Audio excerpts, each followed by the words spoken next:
Assalamualaikum warahmatullahi wabarakatuh. Perkenalkan, nama saya Istiana Dwi Sari dengan NIM C1C021131.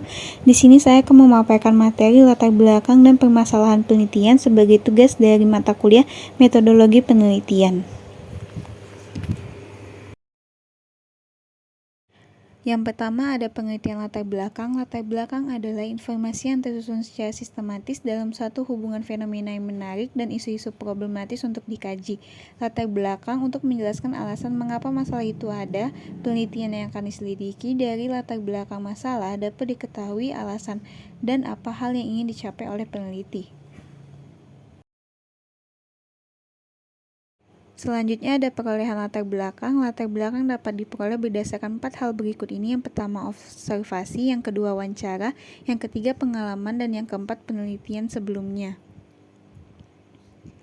Latar belakang seharusnya dapat menaikkan minat para pembaca untuk terus membaca penelitian lebih lanjut karena alasan tersebut banyak orang kesulitan dalam membuat latar belakang.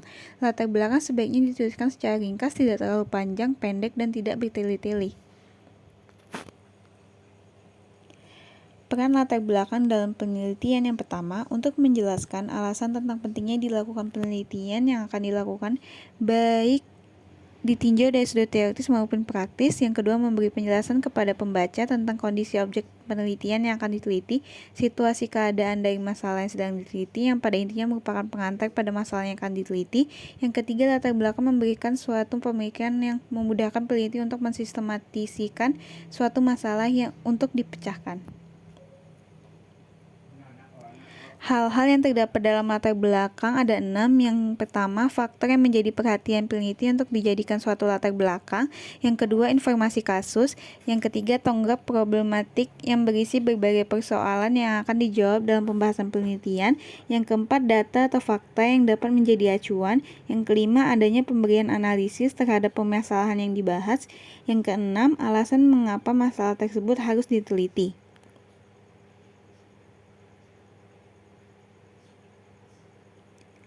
Rumusan masalah. Masalah penelitian secara umum dapat diartikan sebagai suatu kesenjangan atau gap antara yang seharusnya dengan apa yang terjadi tentang sesuatu hal, atau antara kenyataan yang ada atau terjadi dengan yang seharusnya ada atau terjadi, serta antara harapan dan kenyataan.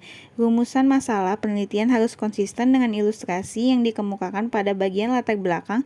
Masalah penelitian dapat dituliskan secara ringkas.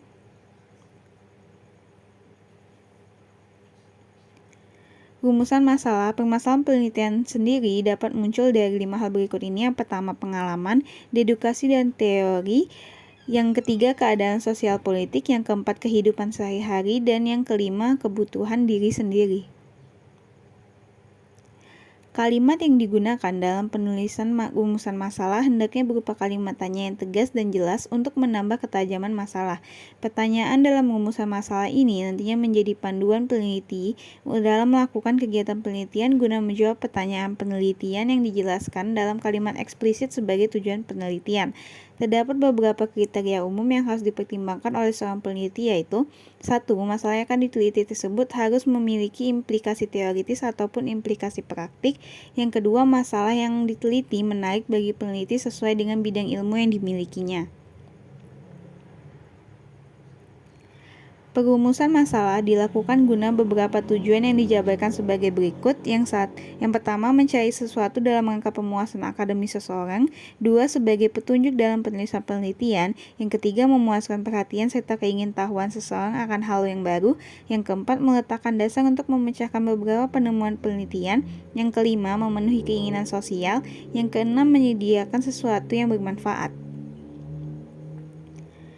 Batasan dalam rumusan masalah adalah pembatasan ruang lingkup masalah yang diakibatkan oleh keterbatasan peneliti. Bila memungkinkan, tidak semua masalah yang teridentifikasi dapat diselidiki, sehingga perlu ditetapkan batasan penelitian agar penelitian dapat menjadi mungkin, terkonsentrasi atau tidak diperluas pada ruang tertentu.